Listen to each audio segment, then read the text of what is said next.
बाकी सारी नमाजें जहां पे मर्जी खड़े होकर पढ़ो तुम्हारी कबूल ही कबूल है, लेकिन ये दो नफल तुमने मेरे इब्राहिम के कदमों के निशानात के सामने खड़े होकर पढ़ने होंगे। मौला क्या वजह? फरमाया पत्थर आम नहीं, पत्थर बड़ा खास है। मौला इस्लाम तो हमें पत्थरों से रोकने का हुक्म देता है, इस्लाम तो हमें पत्थरों से बेजारी का हुक्म देता है, तू ही पत्थर के सामने हमें खड़ा होने का हुक्म देता है और कहता है कि पत्थर के सामने खड़े होकर माथा टेक। मौला ये कैसा तेरा असूल है? घर में पत्थर से दूरी हो, तेरे घर में मत पत्थर से कुर्बत हो जाए।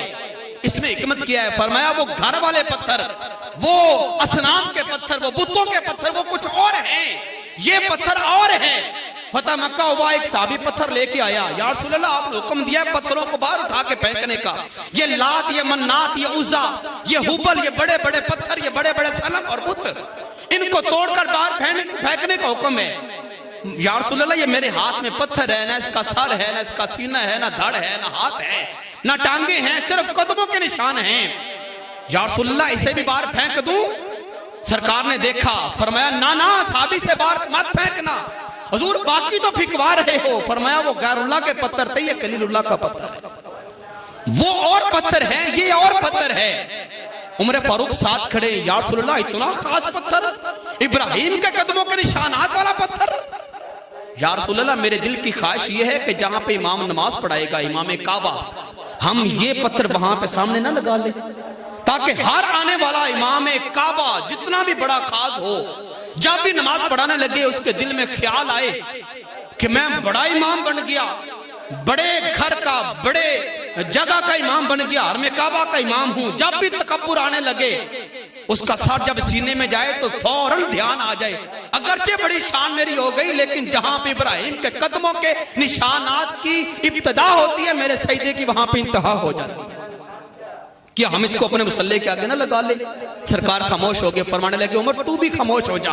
अगर तू बोला तो तेरी बात हदीसे मौकूफ बनेगी, तेरी बात को कोई मानेगा, कोई इनकार कर देगा कि चलो उमर का कौल है, छोड़ो पर इसको।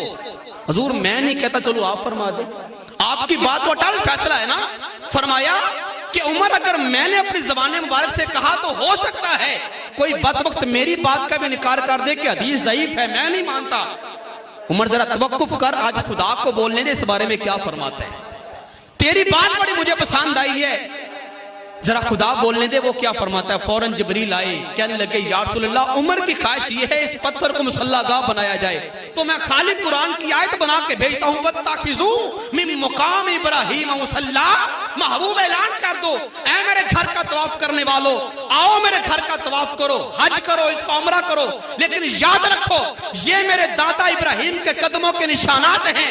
जब तक इनके सामने खड़े होकर तुम 2 रकअत नफल अदा नहीं करोगे, मैं खालिक तुम्हारा हज भी कबूल नहीं करूंगा, तुम्हारा उम्रा भी कबूल नहीं फरमाऊंगा।